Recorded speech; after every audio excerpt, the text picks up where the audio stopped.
हम लोग सॉल्व करने जा रहे हैं एक बहुत ही इंटरेस्टिंग प्रॉब्लम, इतनी कि आपको मजा आ जाए। तो आइए पहले प्रॉब्लम को समझते हैं।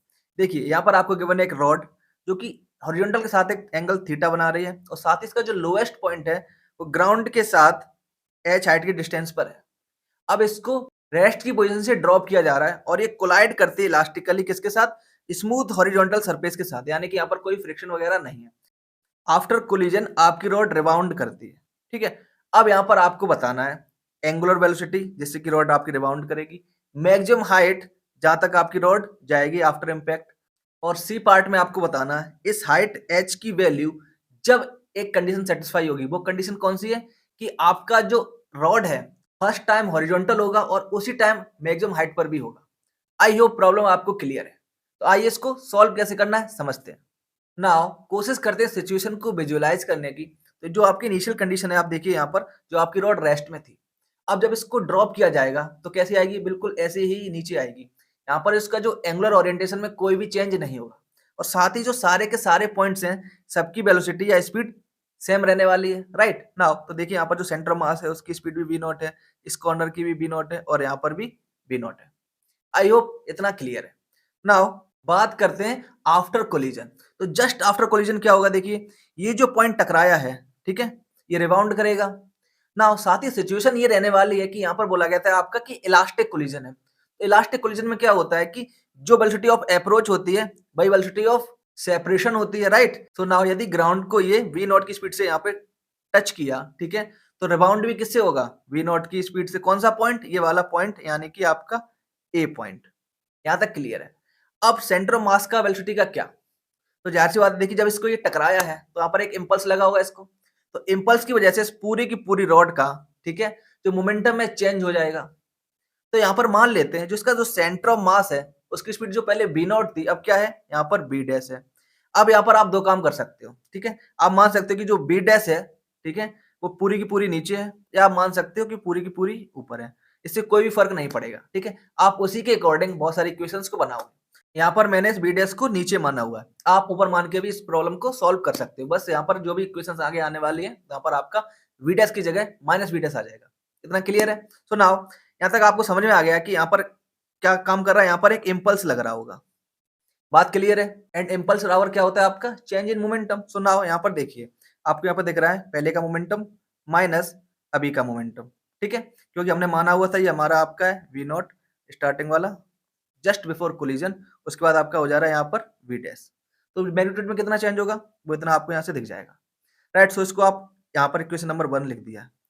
अब ध्यान दीजिए, ठीक है, ये जो इम्पल्स लगा है, ठीक है, ये तो हम हो गया हमारा ट्रांसलेटरी मोशन के लिए। अब ये इम्पल्स सेंटर ऑफ मास से कुछ डिस्टेंस पर है, तो अब ये काम करेगा एंगुलर इम्पल्स का भी, जिसकी वजह से यहाँ पर चेंज होगा इसका एंगुलर मोमेंटम। अब ध्यान दीजिए ये सेंटर मास से कितना डिस्टेंस पर है? ध्यान से देखिए, ये सेंटर मास से इस डिस्टेंस की दूरी पर है, राइट, और ये डिस्टेंस है आपकी L/2। तो यहाँ पर आपको क्या मिल जाएगा? Distance L/2 cos theta, right. So आपको एंगुलर इम्पल्स कितना मिलेगा? ध्यान से देखिए, J into L/2 cos theta, जो कि इक्वल हो जाएगा इसका I इंटू ओमेगा। अब ये रॉड किसके अबाउट रोटेट करेगी? अपने सेंटर ऑफ मास के अबाउट। तो सेंटर ऑफ मास के अबाउट जो रॉड का मोमेंट ऑफ इनर्शिया रहता है क्या होता है? ml²/12। तो यहाँ पर पुट किया हुआ है, राइट। नाउ इतना आपको समझ में आ रहा होगा। अब ध्यान दीजिएगा ये जो इसकी स्पीड थी ना पॉइंट ए की वी नॉट, ये क्या थी? टोटल स्पीड जो ग्राउंड से आपको दिखेगी।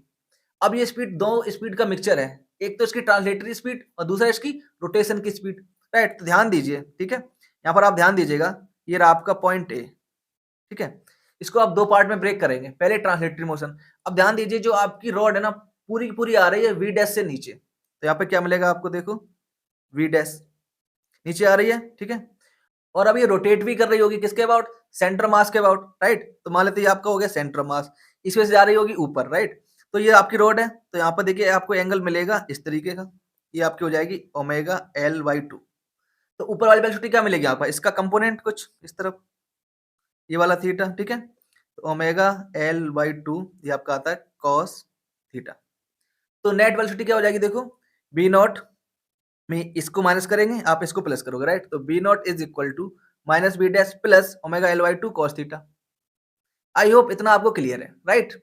अब आप इन तीनों इक्वेशंस का यूज करके देखिए बहुत ही आसानी से कुछ और नई वैल्यू निकाल सकते हो जो कि होगी आपकी ओमेगा की। देखिए यहाँ पर, तो यहाँ पर क्या किया है, ये रहा आपका जे, ठीक है, जो इस तरह से आया था। यहाँ पर हमने यहाँ पर माइनस VDS की वैल्यू यहाँ पर पुट कर दी है, राइट, जो कि यहाँ पर आपको इक्वेशन नंबर फर्स्ट दिख रही थी इसमें, ठीक है। तो जैसे आप इसको वैल्यू को पुट करोगे आपको ये वाला J मिल जाएगा। नाउ सेकंड पार्ट देखिए, ये जो आपका J आया ना, ये I ओमेगा, ठीक है, और यहाँ पे आपका आया था J, ठीक है, L/2 cos थीटा। इसमें यहाँ पर J की वैल्यू को यहाँ पर पुट किया हुआ है, राइट, ध्यान से देखिए, ठीक है, इस J की वैल्यू को यहाँ पर पुट किया हुआ है। तो जैसे आप इसको सॉल्व करोगे आपको बहुत ही आसानी से यहाँ पर ओमेगा की वैल्यू ये वाली मिल जाएगी। आप ध्यान दीजिए, ये जो B0 थी क्या थी, जस्ट हिटिंग से पहले की स्पीड, और स्टार्ट में हुआ था फ्री फॉल, राइट। तो मान लो यहाँ से यहाँ तक आया, ये h डिस्टेंस थी, तो आप बहुत ही आसानी से बता सकते हो क्या हो जाएगा यहाँ पर 2gh is equal to B0 का स्क्वायर, राइट। तो B0 की वैल्यू क्या आ जाएगी, B0 is equal to root 2gh। I hope इतना क्लियर है। तो जैसे आप इस वैल्यू को यहाँ पर पुट करोगे आपको इस प्रकार से ओमेगा मिल जाएगा, जो कि आपका पार्ट है angular speed of rebound. I hope इतना क्लियर है। अब चलते हैं आगे। यहाँ पे आपसे पूछा जा रहा था हाइट ऑफ रिबाउंड, यानी कि इम्पैक्ट के बाद कितना ऊपर जाएगी आपकी रॉड। तो ध्यान दीजिए, हमने माना था यहाँ पर जो आपकी रॉड है ना, उसका सेंटर ऑफ मास की जो स्पीड है वो है आपकी नीचे की तरफ v डैश, तो ऊपर की तरफ कितनी हो जाएगी, आप बोल सकते हो माइनस v डैश। तो यदि हम यहाँ पर माइनस v डैश की वैल्यू निकाल लें और फिर हम यहाँ पर कंजर्वेशन ऑफ एनर्जी का यूज करें, तो आप बता सकते हो कि मैक्सिमम हाइट तक की वैल्यू क्या होगी, राइट। सो नाउ ध्यान से देखिए, हमने यहाँ पर कुछ नहीं किया, यहाँ पर बस ओमेगा की वैल्यू को पुट किया है। जैसे आपने ओमेगा की वैल्यू को पुट किया यहाँ पर आपको देखिए माइनस v डैश मिल जाएगा। ये होगी वैल्यू जिससे वो जो आपकी रॉड है ना ऊपर जा रही होगी, ठीक है, बात क्लियर है। v डैश से जा रही थी नीचे, माइनस v डैश से जाएगी ऊपर, बोल सकते हो आप। मैंने आपको स्टार्टिंग में भी बोला था कि आप चाहे नीचे ले लीजिए चाहे ऊपर ले लीजिए वेलोसिटी, राइट, साइन के अकॉर्डिंग बाकी सारी चीजें चेंज हो जाएंगी। तो यहाँ पर ऐसी दिक्कत वाली कोई बात नहीं है, ठीक है। नहीं तो आप सोचो कि ये माइनस v डैश से क्यों ले रहे हैं, v डैश क्यों नहीं ले रहे हैं, राइट, क्योंकि हमने स्टार्टिंग मानी हुई थी v डैश को नीचे की तरफ, बट एक्चुअली ये स्पीड क्या है, रिबाउंड की अपवर्ड, तो हो जाएगी आपकी माइनस v डैश, ठीक है। आई होप इतना क्लियर है। तो नाउ यहाँ पर आपको देखो v डैश की वैल्यू मिल चुकी है। अब आपको यूज करना होगा कंजर्वेशन ऑफ एनर्जी। जैसे आप इसको यूज करोगे तो देखिए mgh, यहाँ पर h क्या है, मैक्सिमम हाइट आफ्टर रिबाउंड, ठीक है। तो देखिए यहाँ पर आपको वैल्यू पुट करनी होगी v डैश की, माइनस v डैश की। जैसे आप इसको पुट करोगे आपकी वाली इक्वेशन मिल जाएगी, ठीक है, सीधी सीधी।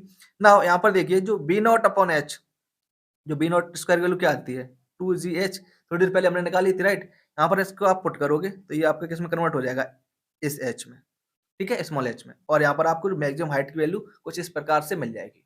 आई होप इतना क्लियर होगा। अब आगे चलते हैं। पार्ट सी में यहाँ पर आपको थीटा की एक पर्टिकुलर वैल्यू दे दी गई है, और यहाँ पे आपसे पूछा जा रहा है, यदि आपको याद हो तो, कि जब पहली बार ये आपकी जो रॉड टकराने के बाद हॉरिजॉन्टल होगी और उसी वक्त यदि ये मैक्सिमम हाइट अचीव कर रही है तो स्मॉल h की वैल्यू क्या रहने वाली है, राइट। तो यहाँ पर देखिए, यदि आप ध्यान दो, यदि आप टकराने के बाद ही मैक्सिमम हाइट अचीव कर रही है तो उसमें कुछ टाइम लगेगा, और उसी टाइम ये पहली बार हॉरिजॉन्टल हो रही है रॉड, सेम ही तो टाइम होगा, राइट। तो यदि सेम टाइम होगा तो आप टाइम की वैल्यू को कंपेयर कर सकते हो, राइट।